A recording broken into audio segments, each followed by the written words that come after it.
Oh.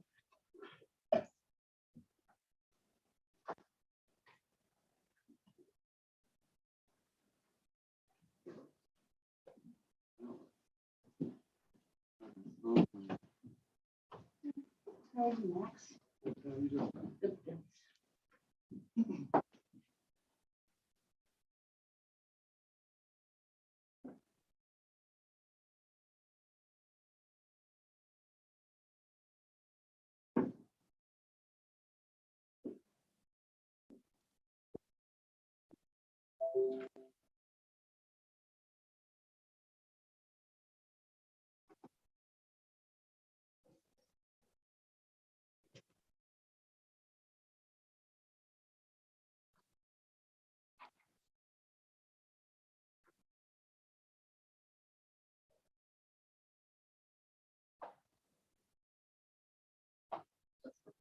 Good, thanks.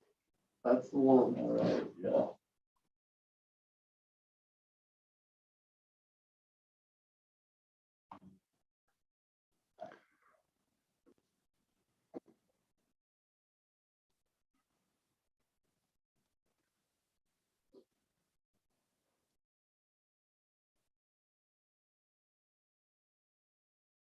Mike, is Larry coming?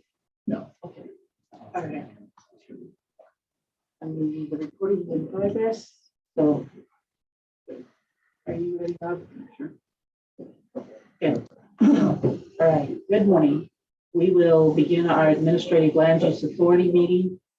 We're in the Providence City Office Building at 164 North Gateway Drive. Max Pierce is our city engineer. Rob Stapley is our public works director. I'm Scarlett Winstead, administrative services. And we make up what's called the administrative land use authority. We have two items on our agenda today. The first is a conditional use site plan, or conditional use for a request by Michael and Laurie Johnson for 2 residential short-term rental units located at 380 South, 250 West in Providence. And then the second item on our agenda is discussions of a request by Roger Daly with Blackstone Products located 549 South, Highway 165 in Providence. So we'll start with our first item on the agenda. And we do have Michael is in attendance. Mike, if you want to come up and sit at this table, and then Diane, if you'd like to give us the rundown, please. Do you want to give a rundown of who's here? Oh, thank you. Sorry. Also in attendance, we have Ryan Snow, our city manager, Ty Cameron, our city recorder, Diane Campbell, our zoning office specialist, and Mitch Turley, our code compliance and stormwater compliance. And then we have Aaron Walker, who's the deputy fire marshal for Logan City. We contract with Logan City for the fire services. And so he helps us with our inspections and our sites and all of that. So welcome to everybody. And we have Mike Johnson here representing the first item on our agenda. Okay. This application was submitted April 29th, 2022. Rob Stapley did his infrastructure inspection on May 4th, and Aaron submitted an approval email dated May 11th. The findings of fact are all listed on the staff report. It includes Utah Code 109A 507, Providence City Code 1035, Providence City Code 1061. And we use the official zoning map, and I need to change the date on that. It's actually March of 2021. Oh, maybe it is December. I think I got that date from Justin.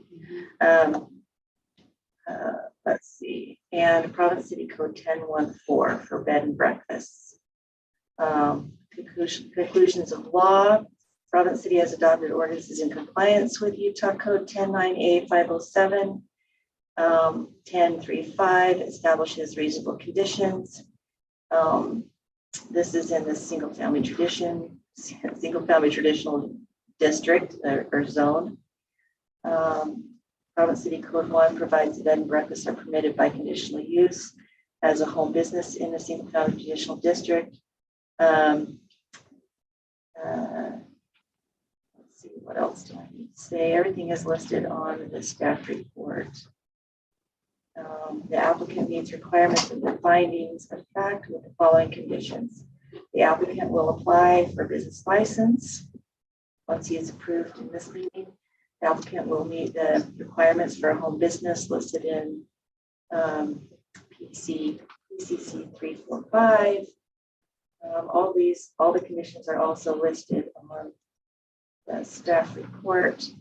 I'll just read the last one. Approval by the city of any submitted application or paperwork does not alleviate the owner and or their agents from their responsibility to understand and conform to local, state, and federal laws.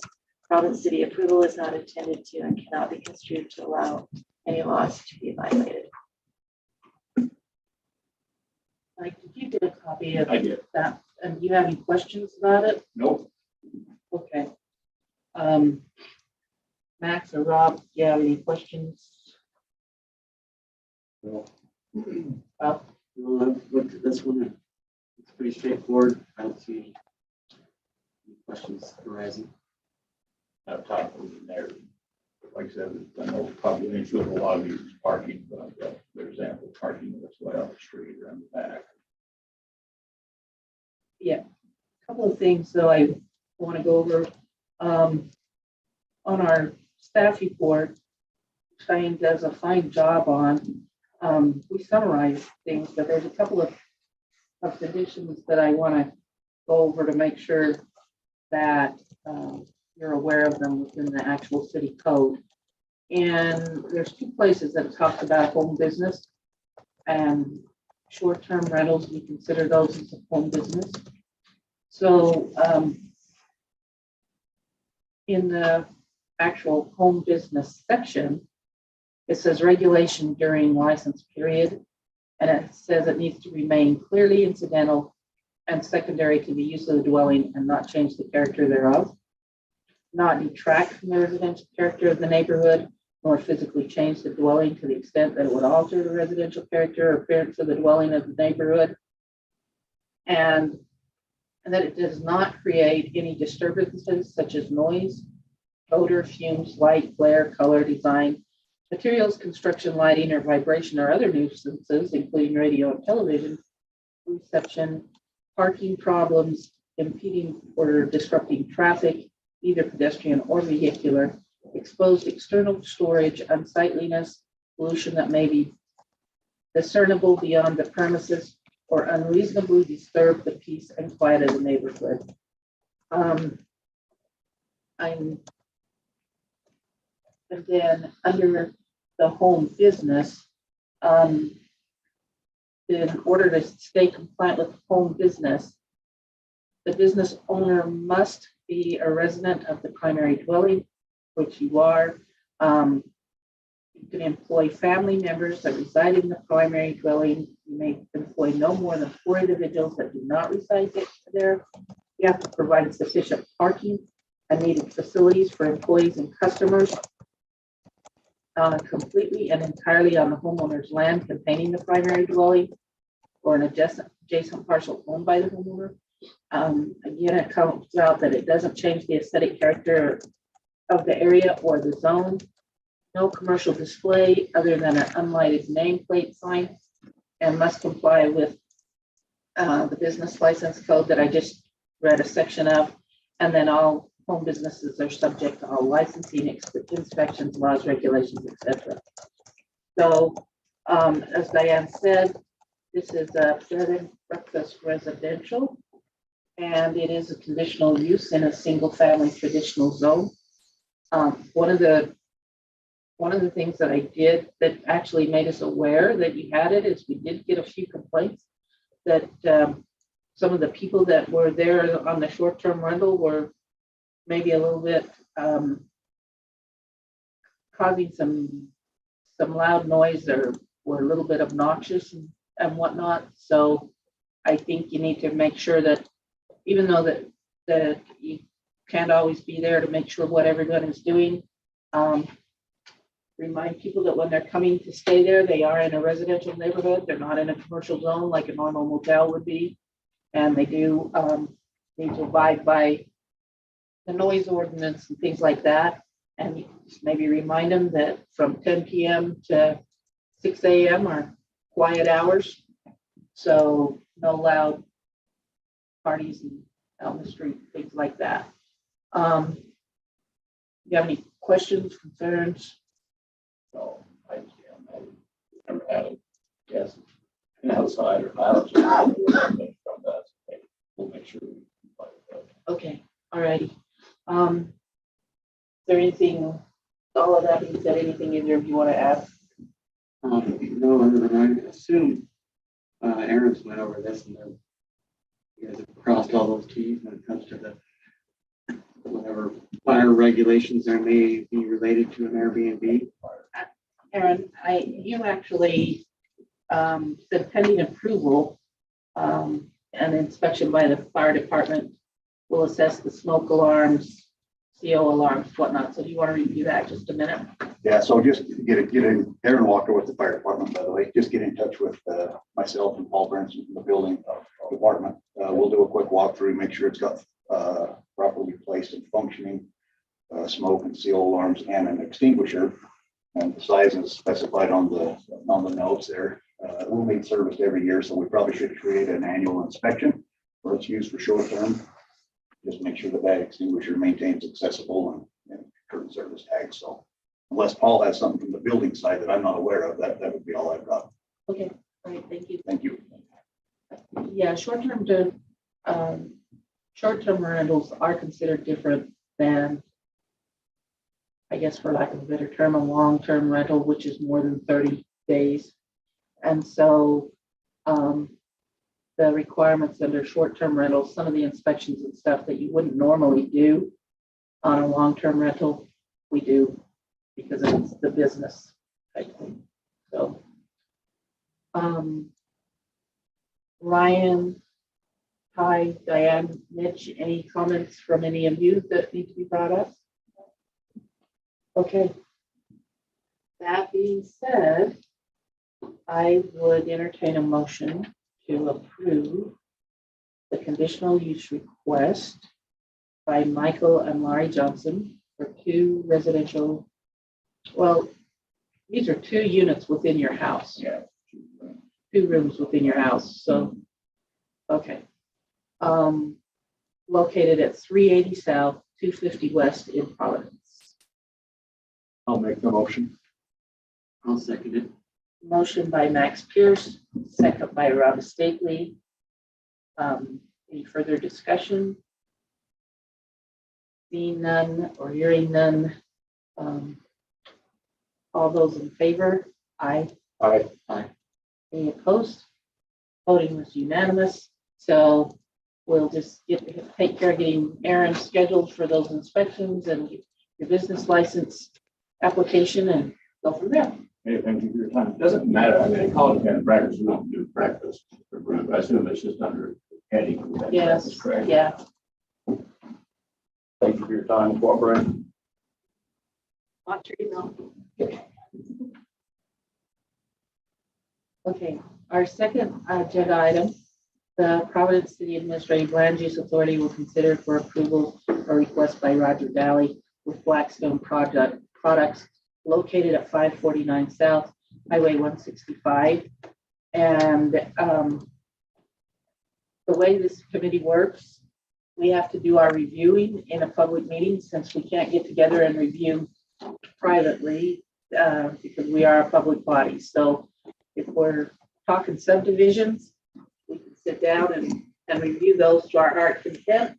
But when we talk commercial site plans or conditional uses, we're sitting here. So this is more of a review, get to know you, start down the process of getting this whole site approved. So If you would, Roger, do you want to introduce your group or? Sure. Introduce myself. You- We have to do this for the record. Yes. Roger Daly with Blackstone Products. Joe Jacoby from Jacoby and Associates is with me this morning. And are you making the presentation? I'll also have a Tyler Key. Oh, well, nice to meet you. He's the Civil Solution Group. So, Okay. you go. All right, so if you want to pull up another chair, if you gentlemen want to sit here so you can share the mic, then you won't have to stand the whole time. Okay, yeah, I think We'll have a you're discussion. rolling, Joe. Will they have the content, but I have more if we want to share too, so. Yeah. Yeah, Roger, do you need another chair? I'll stand for a minute. If I get tired, I'll sit down. Before we start this, Roger, let me have Diane come up and just introduce the project, and then we will start our discussion with it.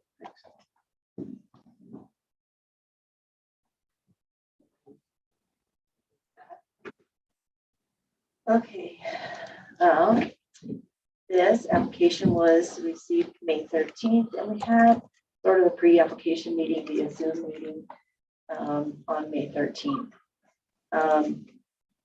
The findings of fact, we look at Providence City Code 1085, which is commercial zone districts, 827, installation of connection and system for sewer. We also have the water lines code and the connection to stormwater system code. And we look at the frontages, curb, gutter, and sidewalk.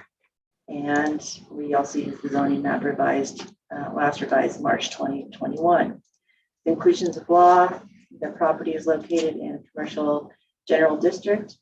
For water, sewer, and frontal improvements, not enough information is provided in the packet to determine compliance, so we'll be talking more about that in this meeting.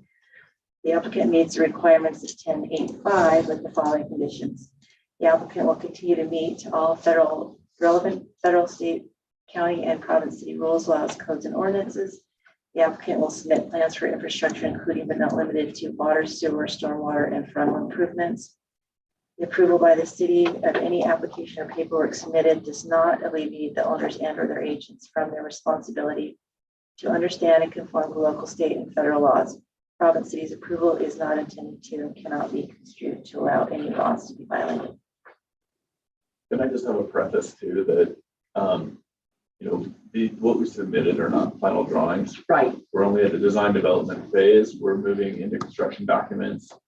But we wanted to have, this meeting so we can get some feedback before we finish our documents, make sure we're headed down the right direction. Right, and we're very glad you did that because like I explained, this is the chance that we get that we can sit down and talk amongst ourselves too, to review this and ask and answer questions. So thank you for that.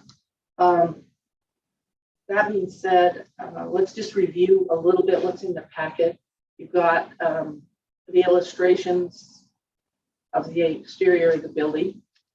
And then we'll just go through what's in the packet and then we'll get into the nitty gritty. And then I think it goes to the site, the architectural site where it shows the entire site and then shows each level of the building, if I recall. We've got the level 1, then level 2. And then we go to the various plans, the landscaping and demolition plan and some construction plans are involved in this. There's the grading plans, the culinary water plan, sanitary sewer plan, and the overall site plan, well, a portion of the site plan. And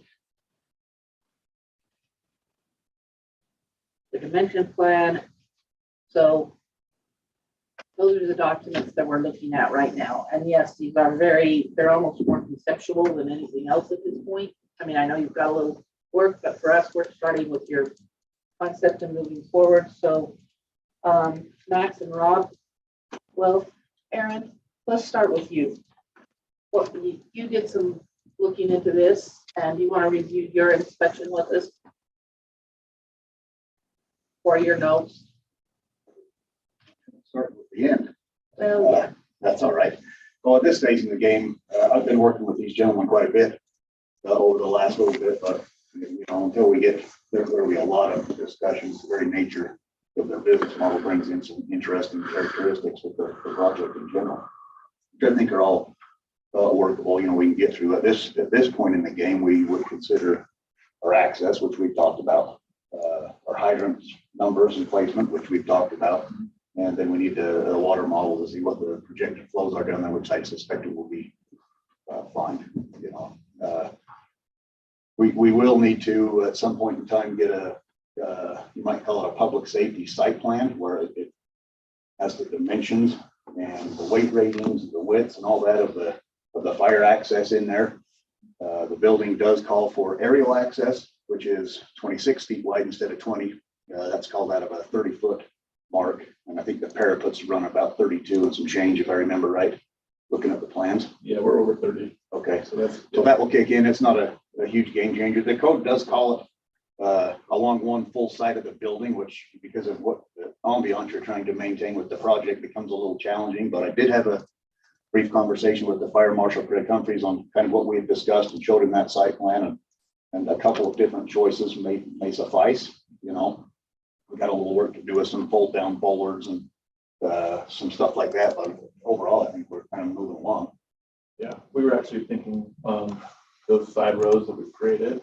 I was actually had a conversation on the way up here. We might even just provide like a sliding gate instead of something. Okay. If you're uncomfortable with the bollards, there's probably a couple other solutions we can talk to you about. For sure. Okay. Yeah, but I think all of the discussion items that we've done so far, and some of it's even delved into the building a little bit. A lot of that'll come later. There'll be many discussions going forward on sprinkler systems and fire alarms and all of that sort of stuff, but that is not so much that I'll talk for today. But I'm comfortable we can probably come up with the items we've discussed and keep this moving.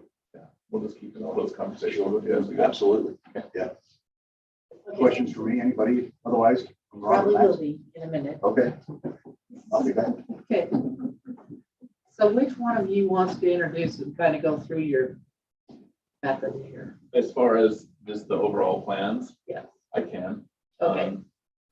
And just for the record, this, we do video, but the audio is very important. So if you would introduce yourself. Yeah, so I'm Joe Jacoby with Jacoby Architects. Okay. And we also have a civil engineer here too, in case there's questions that come up with, utilities and grading and things like that, Tyler. So, yeah, so basically I can just do a brief summary of the project. Is that what you like? Right. So, there's a Blacksmith Fork River on the left there. There's a Joe, big Ballard. will you pull the mic over closer to you, please? Yeah. So the image on the screen, you're It will seeing. move closer to you if you. Okay, there we go. Yeah, so there's the big Ballard Spring to the north of the site.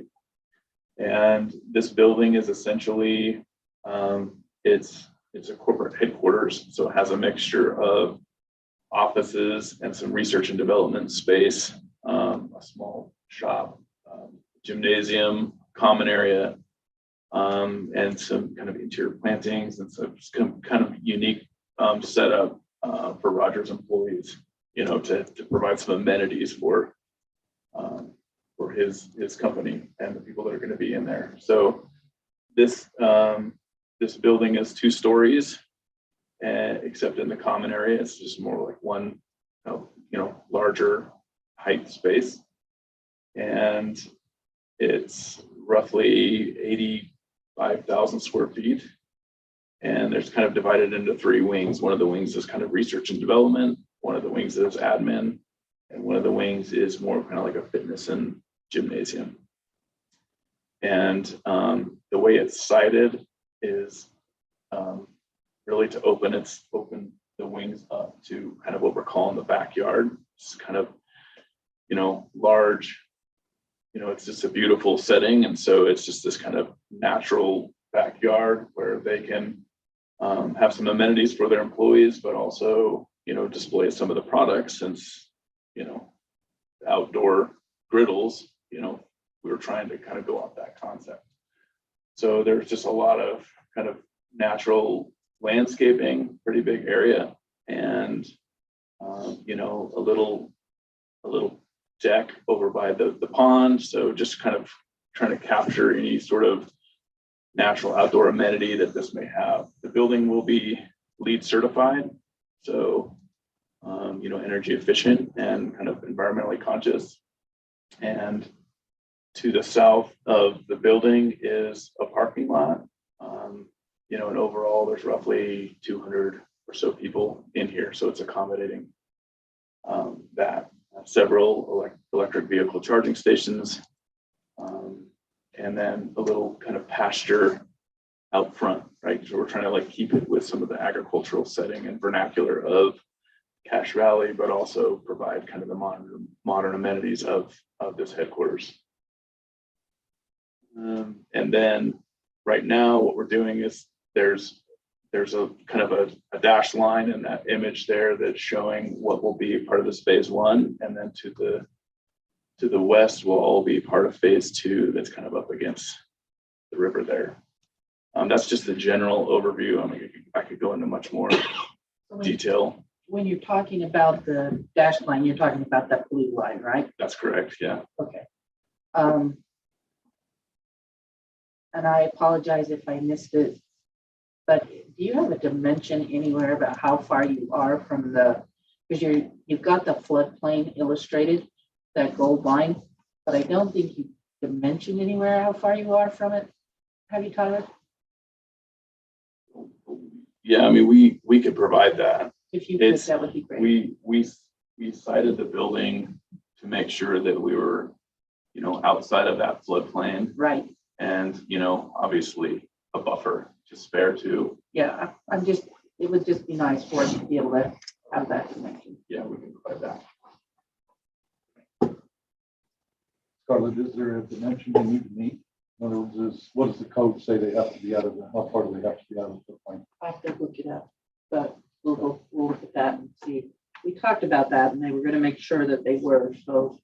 Well, and also the building itself is Yeah. essentially on a raised pad Okay, as well, and then it kind of slows back down to the natural grade. So that's what I was going to say. Yeah. A lot of the floodplain, you can actually build, it's just a matter of how you construct your building. So there's a few things that enter into it, but where they're trying to stay out of it, I would just like to see that dimension. and maybe you can speak to that. I mean, we've been working. Yes. Yeah, and so Tyler Cady, Civil Solutions Group, civil engineer on the project. Yeah, we've been working on that floodplain area, and that was gonna actually be my follow-up question that Max just asked you, is there any specific dimension we're trying to meet? But for now, I don't know off the top of my head where exactly we're at on I that. just want to know the dimension and then we'll start looking at the building construction and see what we need to do from there. Yeah, we can provide that. Okay, all righty. Another question that I have, and we, just to let everybody know, when Diane said we held a pre-application meeting, the we that was involved in the pre-application meeting was just Diane and myself and Joe. It was not the whole body. So, and it was a Zoom meeting where he introduced some of these ideas. One of the things we talked about for a minute, and I know you've got that area landscaped on the very east end, because the very east end of your property is zone commercial highway district. And my thought is that's a lot of really cool, nice landscaping to put in an area that if you actually end up doing commercial highway.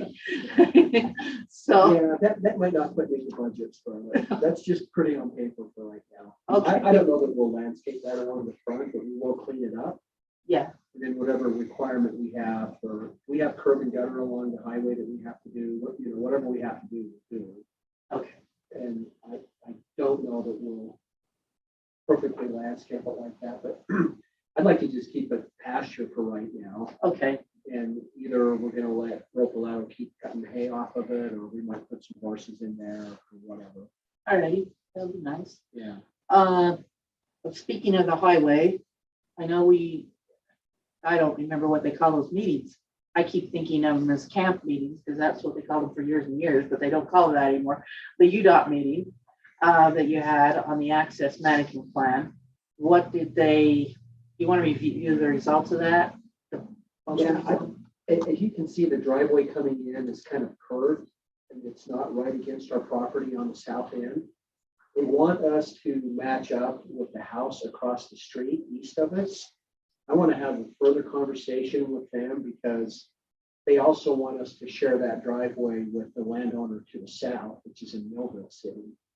And I'm not really happy about paying for his driveway to get, you know, I think there needs to be some work done there with the landowner and with UDOT and how we really figure out that driveway coming in. So that the location of the driveway, as we get closer to final, that may move some. Yeah. But you have started that process with UDOT, Yeah. going down that road. Okay. Has anybody in the city been in those meetings with you, Doug? Yep. Yep. I just didn't know if they had follow-up meetings just directly to the whole group in that. Scarlett, do you know where we're coming out on the highway here and over to the Science Bank? Is there, you know, with the other landowners on the east side and on the west side, how all that is going to be coordinated and tied? Have you heard anything? Ryan, you want to pull up the overall or the parcel zone if you were, or one of those so we can look at the. It'd be curious to know, is there any planned lights between this light and the one going to the high school or? I don't know if Fifth South, there was quite a long time that we were told that 500 South would not qualify for a light. But then I think you and I were in that same meeting about a year and a half ago. They talked about Fifth South and it may, when it meets warrant, it may be able to have a light, signalized intersection. That will depend on the corridor agreement. Right. The corridor agreement expires soon, so it's going to have to be renegotiated pretty quick. But currently in the corridor agreement is not allowed. So is that Fifth South? Which one's Fifth South? Oh, right there. Okay. That would be just a little north of us. Yeah. So Fifth South would come out and come to 165 at some point.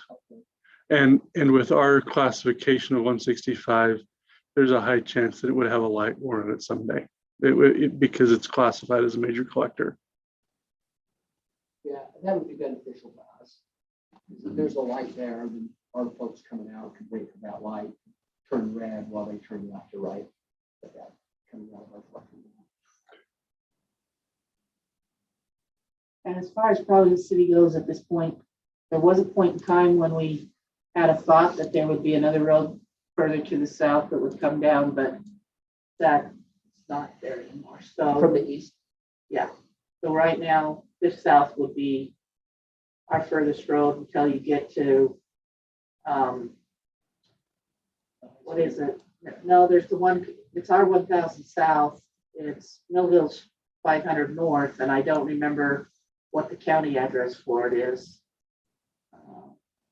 19? 21st. 21st, yeah. Yeah, well, not 21st. 21st is 7th South. 23rd, I think, is the county address for the main access coming off of the south side of Providence. So, even though that's not a Providence address. So we will look forward to more meetings with UDOT, it sounds like. Yep. Okay. So Max and Rob. Real quickly on UDOT, has at this point have they indicated whether a traffic impact study is going to be required or anything, or? I don't know, we'll get a hold of them and see if that's required.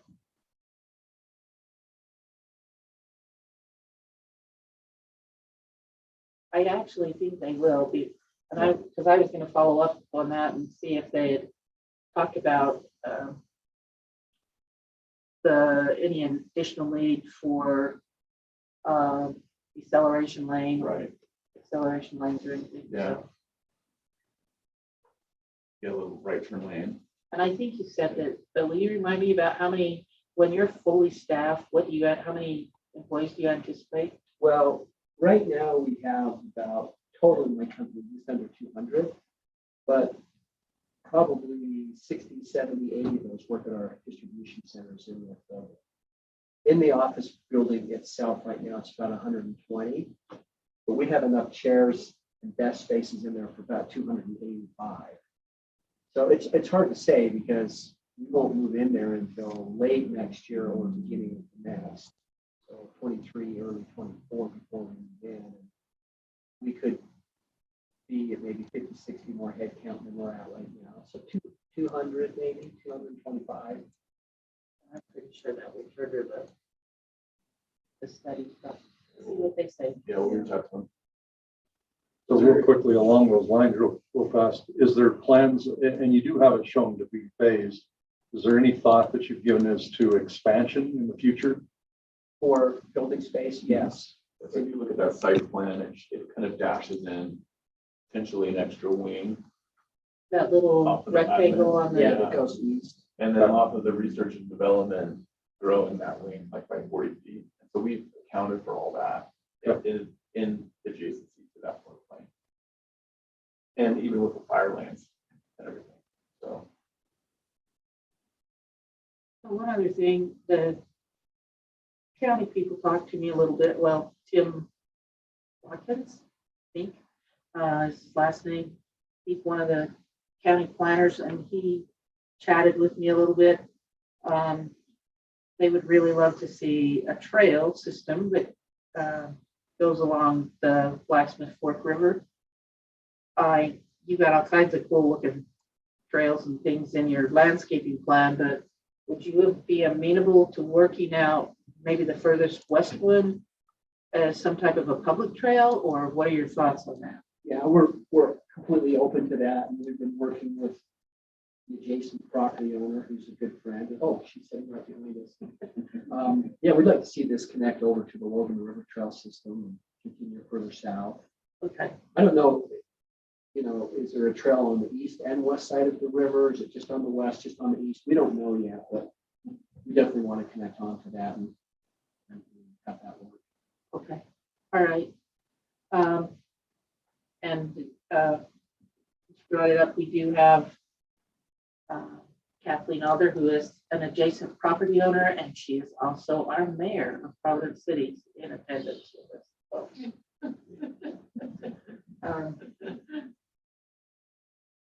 But there are talks with Carly at in the planner department for a trail through there, so we're definitely gonna do that. Okay. Not on the mic. All right. I guess let's talk utilities. Rob, you want to talk water or sewer first? Well, they both have lots of hiccups that we got to overcome one way or another. And I don't know how much discussion and thought process you and your engineers have put towards, the lack of gravity sewer in the area. I know our water master plan is still in the works currently, and I would assume the amount of fire, hydrants and flow rates and water models type stuff that Aaron Walker brought up, we probably need a looped line, and how that looped line would really accomplish exactly that, since there's only a single line that currently goes across the highway down our third south. So I can see kind of anticipate maybe following the gravity future sewer to a maybe lift station on the west side of your project here, but it doesn't show how the water would really get across adjacent property. And so there's definitely, having to work with UDOT and adjacent property owners in order to accomplish a sewer and water ultimate goal. But I could see needing to get, a looped line, and whether that goes across the highway or just, down to the frontage of the highway versus just the back like shown here. But there's just a lot of question marks, and so we need to start hurdling. So it does show crossing the highway right now, currently comes out of the driveway and crosses the I highway do see that to the right there. east side. And the project up on 300 is extending it down the east side. So I think in my mind, that could work. I mean, obviously there's some land in between that would need to be dealt with, but it could loop on the east side of the highway. So just for Go ahead. your information, Rob, just to kind of give you a little bit of an overview on what we've kind of looked at, discussed, things of that nature. Again, Tyler Katie with Civil Solutions Group. So we kind of came to the same conclusion as far as the water line would need to be moved. The nearest hydrants water line would be in 1700 South, which is that your Our third south? third Is south, that what you said? Okay, just double checking. And so in discussions with UDOT, we've got it drawn right now just to go straight across the highway. That can still be kind of maneuvered a little bit, and whether that's we go straight down the highway and meet up at 1700 South to meet that line, or there is another development, Champlin development, I believe is what it is. Right.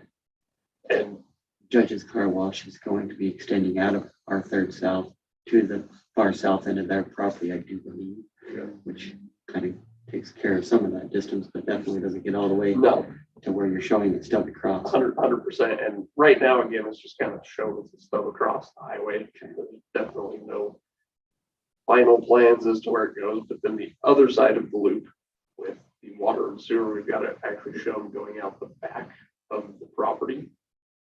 And we've got it kind of going through the back of this property and a few other adjacent properties over to 1700 South, with a lift station possible at 1700 South to catch that gravity sewer there. So those were kind of the, I guess, preliminary directions we've gone with the design.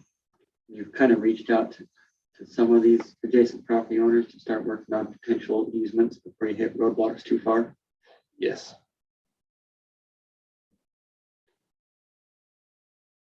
We also want to make sure that we're stuck the water and sewer up to the highway in case we do the development up on the highway for the commercial part of it. So that if anything in the future that would be developed out there, sewer wise, would probably go west. Water wise, just connect onto the road right up.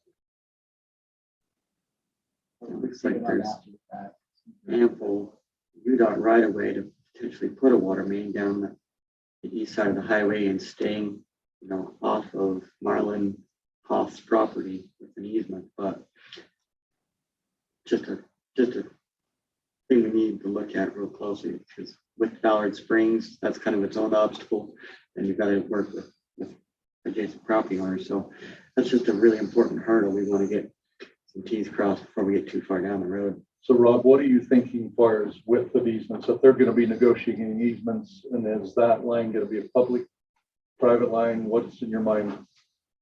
Both sewer and water. I would assume they'd both be public lines as far as the ultimate loop. All the way through this project too, is that what you're thinking? Yes, because it would have to accommodate multiple different property owners.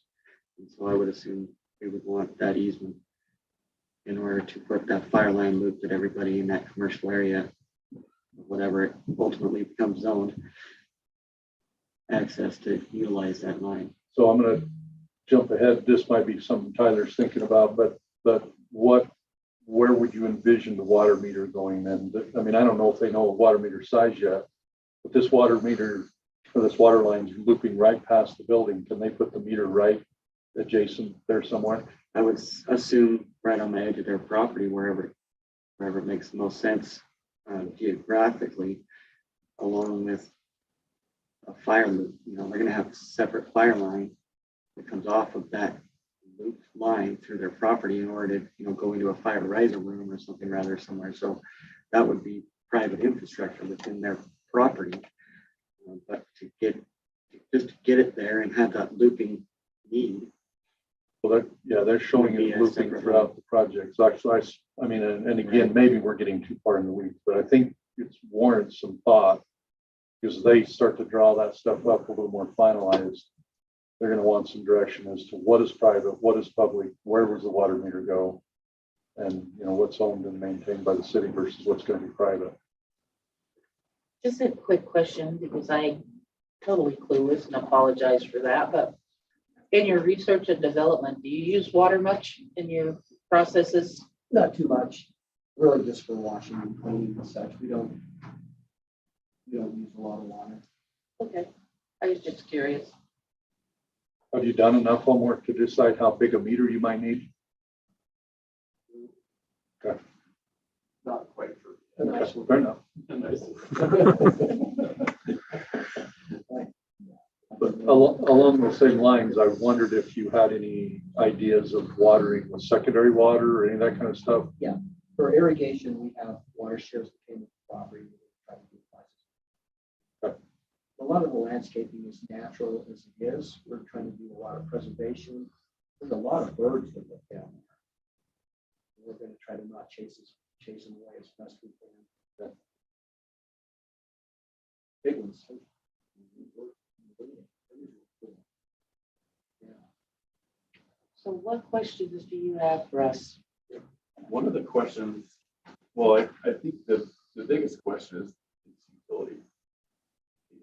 Because like you mentioned, I mean, we want to make sure now that we're detailed, coming up with detailed documents, make sure we're heading down the right path. So I think, I think this helps talk about that. One of my big questions is, we're thinking of releasing like a site utility grading package early in about in a month.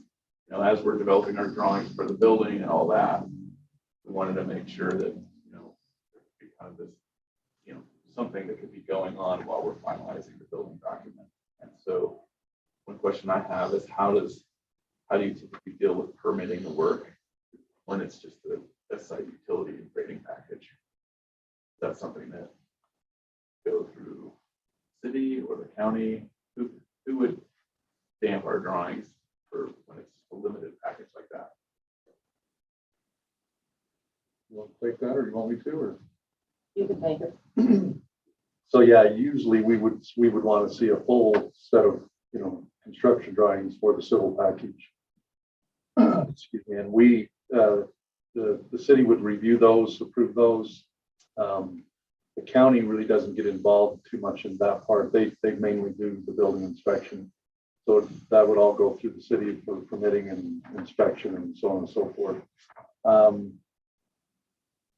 And I mean, as far as it being done that way, it's actually probably preferable, at least for me. I'd probably prefer to see that. Sometimes they try to build the building before the site. I kind of prefer to see it the other way. So I think that works well. Obviously, there's these hurdles we've talked about. I mean, some of those easements and all that stuff's going to have to be in place before that can all be approved. I mean, we don't want to bank on a gravity sewer going somewhere that can't go. So all the easements would need to be in place, design done, UDOT permitting would need to be done. Not before you submit, but before we get to Right. the approval stage. Yeah, for it to be approved, exactly. Trying to think of anything else. We didn't talk wetlands yet. Is there any wetland delineation being done? Are you doing any of that environmental work yet, or geotechnical work? Geotech's been done. The wetlands, we're all good. We're not impacting the wetlands. The only Yeah. wetlands we would impact is if you bring the sewer line from the northwest coming through the little bit right there with the creek, Right. the big pond goes into the river. Well, certainly from a utility perspective, yeah, there will be some stream alteration, wetland permitting, Yes. but there would probably be stream alteration, I'm guessing, on your stuff that you're going out in the pond area. Anytime you approach that jurisdictional water, you're probably going to need a stream alteration permit for that. So that's the environmental work that I'm talking about. I don't know, it doesn't sound like that's really been started yet. Okay. that would also be typically done prior to approving what you're calling as a site grading and drainage package, or utility package. So that all of that work usually gets wrapped into that package, if you will. Okay. Because some of the entities that Max is talking about that are involved in that, they set those rules, and we just have to see that you're following what they set. So we're not the approval body on the wetlands. They're the Corps is the one that lets you know about that. Mitch, do you want to come up for just a minute? One of the things that, while we're talking about wetlands and the ponds and stuff, and I apologize, I'm sure it's in here and I just can't remember, but how are you handling stormwater? So on-site detention. Just making some notes. So currently we've got it just running through storm drain boxes. Everything's running through the plants. And then there is a storm drain detention basin, so it's like a PDS type structure that has chambers in it to allow for that water to percolate into the ground. It's a storm tech system, right? So if you're using Storm Tech, are you anticipating that it would be a detention, not retention? I'm guessing you're going to release out of that? Yes. Okay. And when you say perk into the ground, you're not necessarily relying on the perk. You're going to have an orifice plate discharge into the. Yeah.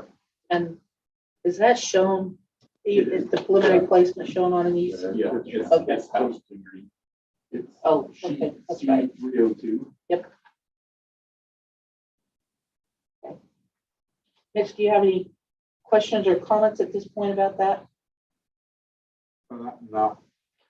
I know it's early on. I haven't seen a split for what they're gonna do on that kind of stuff yet, but what I saw, I didn't.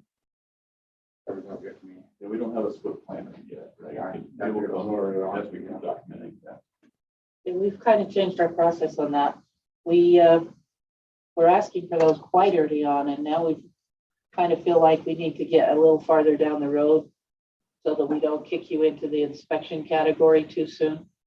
So that'll be coming up. So, Really goes along with the civil package that we're talking about. Right, I mean, it's the all grading. part of that. So usually where that comes into play is prior to construction, we would have a pre-construction meeting. And at that point, it's when you're going to want to have your NOI and everything in place. That brings up another question that we had in your city codes. It talks about the need to see a cost estimate. And we're curious why. Is that to establish impact fees or? well, the cost estimate it's talking about is on commercial properties, there's required landscaping with commercial properties. So to make sure that that gets put in place, I believe if the landscaping cannot be finished within 30 days, I think it's 30 days after certificate of occupancy. If you want the C of O, you can put a bond up for the balance of the landscaping. And I think it also includes the parking lot. I'd have to look at it. But it's just to make sure that what we approve it gets done. Now, in addition to that, you can talk about public utilities. Yeah, exactly. Yeah, in addition to that, because even though this isn't a subdivision, because you're putting in public utilities, we'll need a cost estimate on that, so that we can make sure that there's sufficient bonding in place to cover should something go awry and you get halfway through the utilities. And we've not ever had to do it, only on one little small project that we had to take on some of the bond and finish the project for someone, but that's not our preference by any means. But that's the other part of it, is on the public utility side. We need those cost estimates so we can make sure everybody's adequately covered.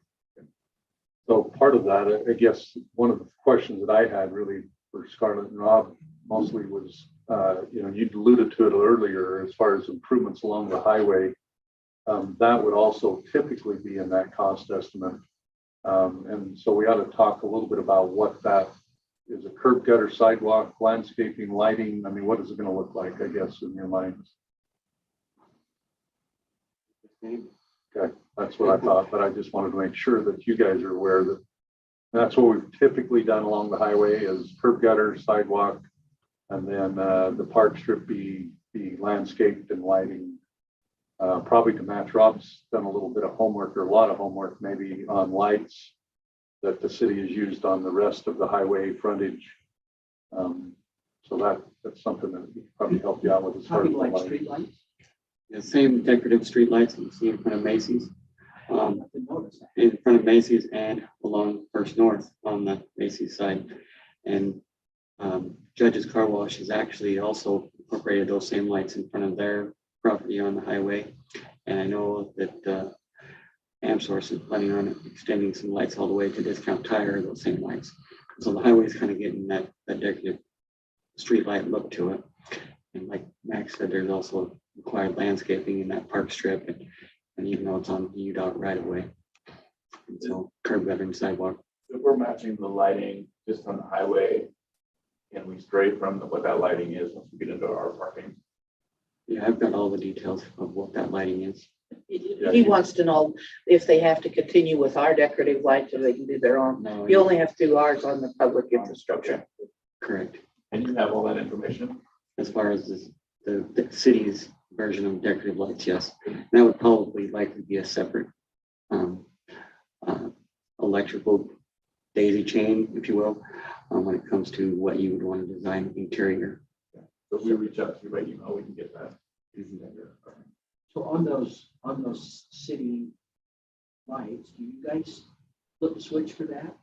There would be a separate power meter that would be located within that park strip that they would all be tied into. They tie So it it'd to us, be- but then you guys have it. No, you would install it and it would more or less be turned over to the city and we pay the bill. Is that true with like trees? If you require certain trees, We don't require trees. it's just.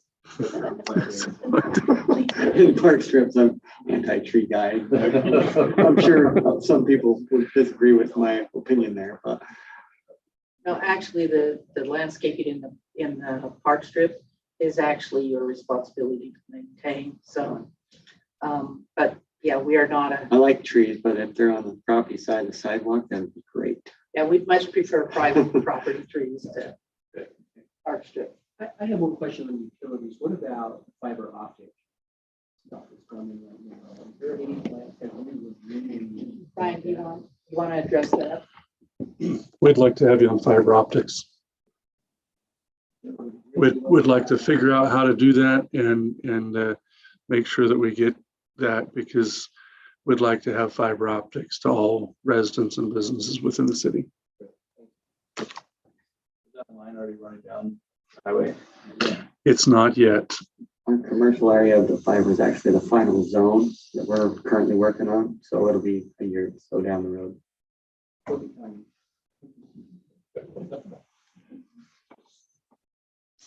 But the sooner we could get designs and that so that they can start working on a design to facilitate the volume of fibers you might need, because you might need more than one or two. The more we can get design wise to our engineers designing the fibers, that would be helpful. So We use a lot of data, a lot of packaging design and creative artwork for social media, and it's pretty intense data usage that we have. So I don't know what that means, how many fibers we need, but I know somebody can let me know that. yeah, and I think at this point ours can go up to a 10 gig a single connection. So anyway, so I'm sure we'll figure out to make sure that you're well provided for.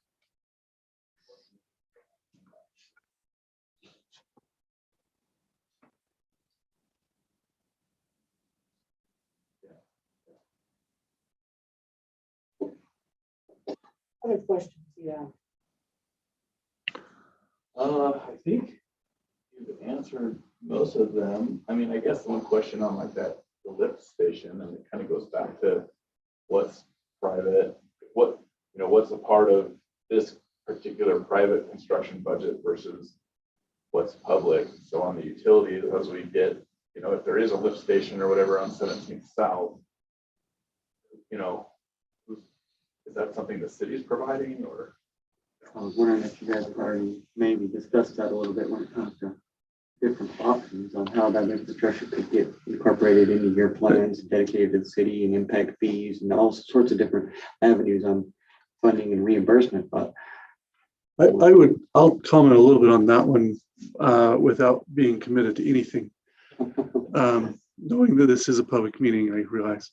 But the city council has committed to at least one crossing of the highway and to pay for that crossing. And so we're committed to that wherever that comes.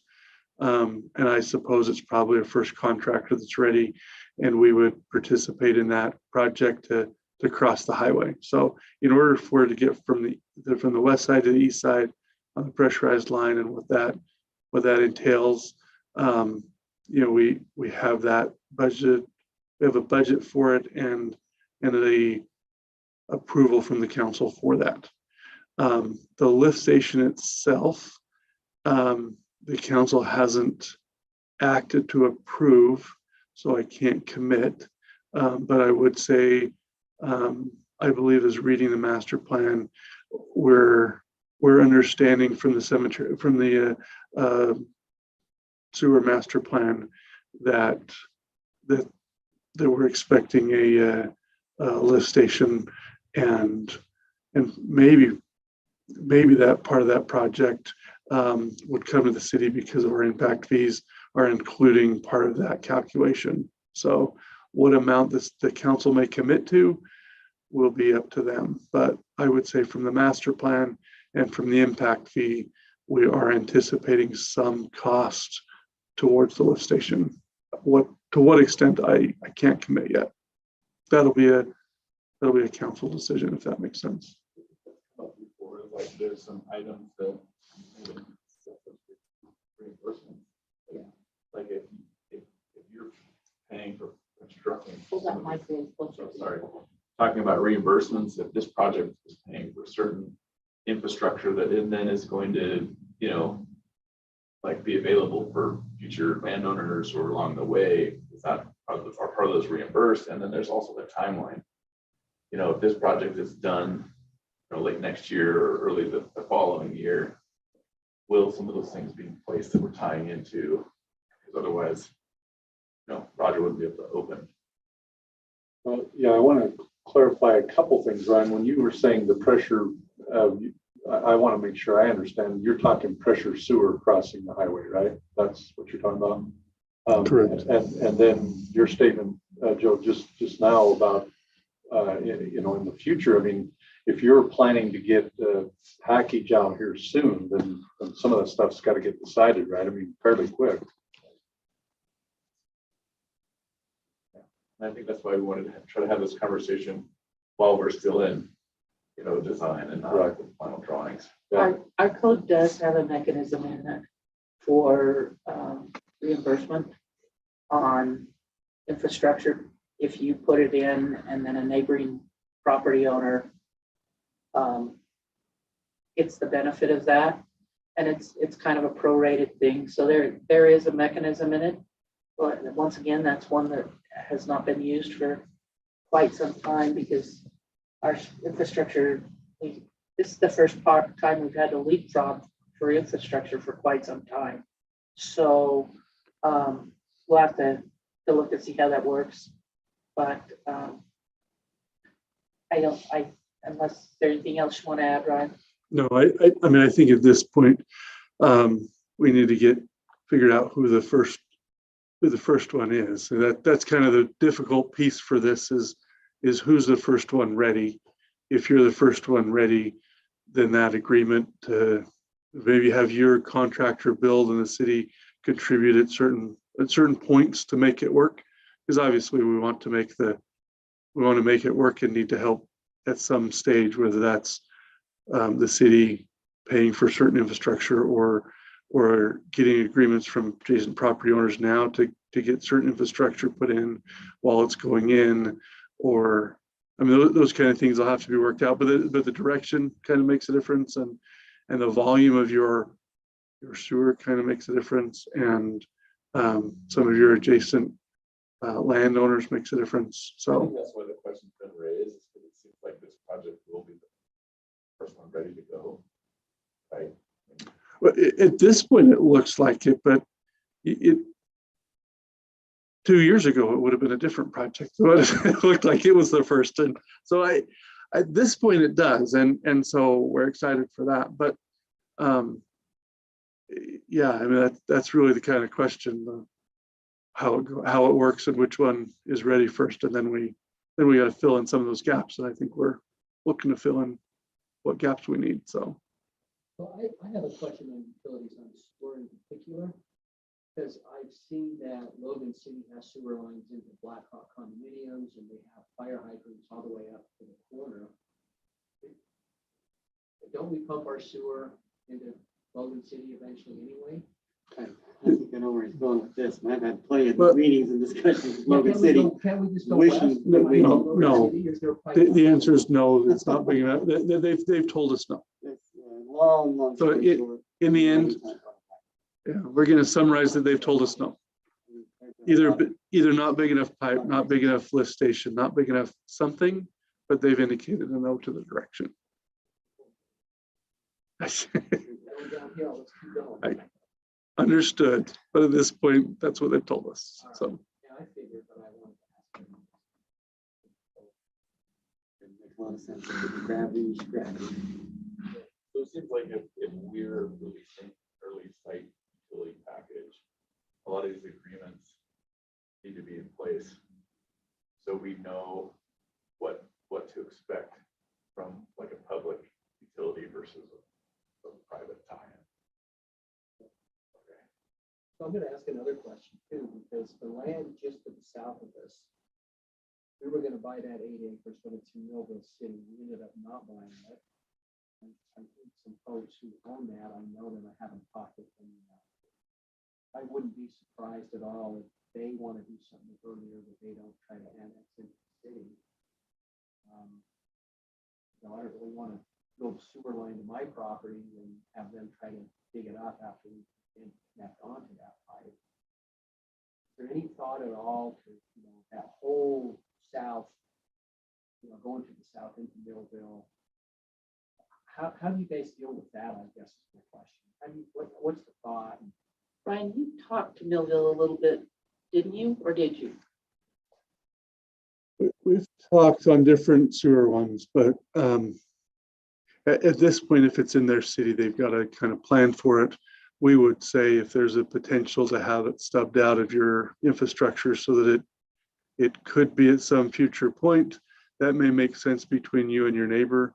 I would say it's pretty rare and difficult for cities to share, although we do have with Logan, and even then it has its complications, right? And to add Millville onto that, which is going to another city to drain, is a whole different. So I think that property owner might want to visit with you.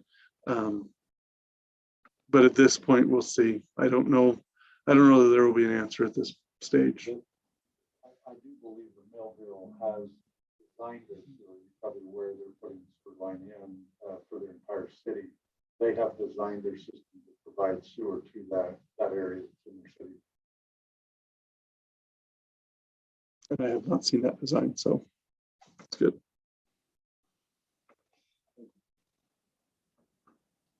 I don't have any other questions.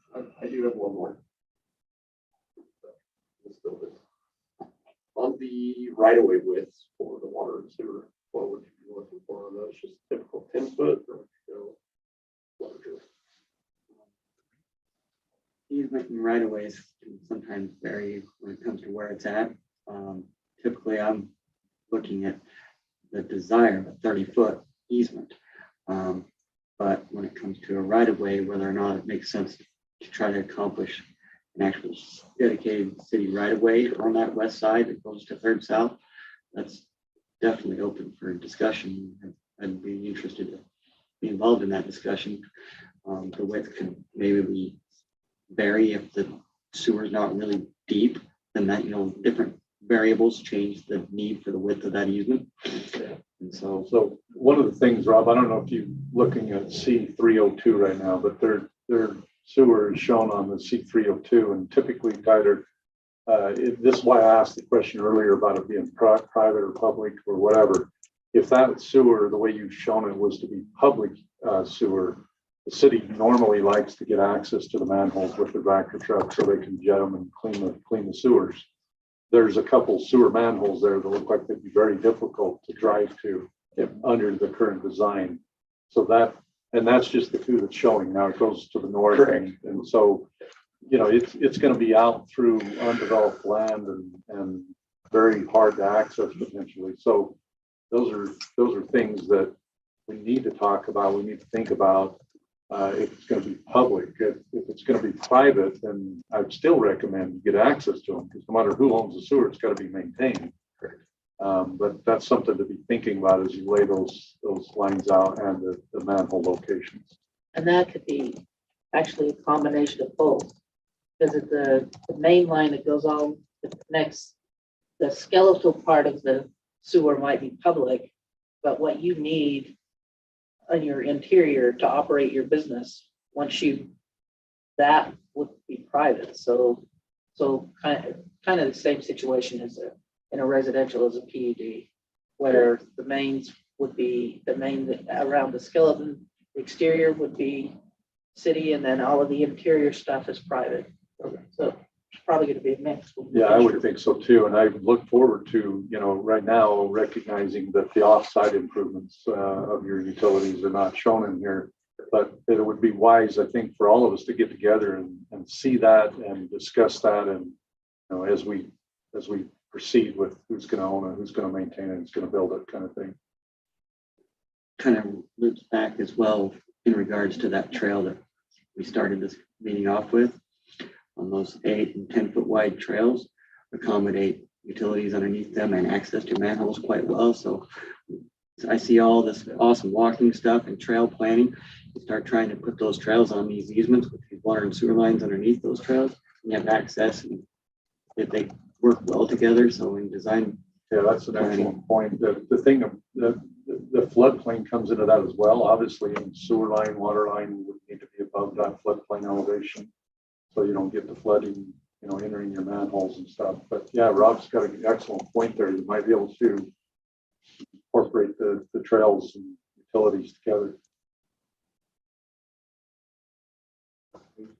Specifically got the one along the river. well, I don't know what's really in the works when it comes to trails. Yeah. But I would assume that the way that you guys talk trails, I see trails walking all over this plan here. If you could maybe incorporate, you know, revamp a little bit on that walk/trail idea to where your easement, the water and sewer is also in that same trail area, and it's wide enough to accommodate, you know, a sewer camera van or something. That wouldn't be all the trails, it'd just be the one that's public stuff. That is probably a good heads up on your interior trails if you've got interior manholes and stuff to get to too, so.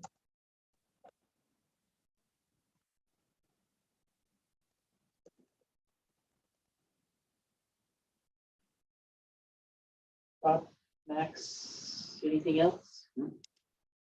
Overall, do you see any major things that? I run towards the offsite improvements and discussions with easements and landowners around, and you know, in the city and the different aspects of shared development things, and let's get those hurdles done sooner than later, because they could take the most amount of time from a lot of projects in my experience. So Thanks. Thank you. yeah, thank you. Is there For sure. any comments from Mitch or Aaron, anyone else? Okay, that being said, thank you very much for your discussion and your input and your time to come to the meeting this morning. I would entertain a motion for adjournment. I'll make that motion. I'll second it. Motion by Max Pierce, second by Rob Stapley. All in favor?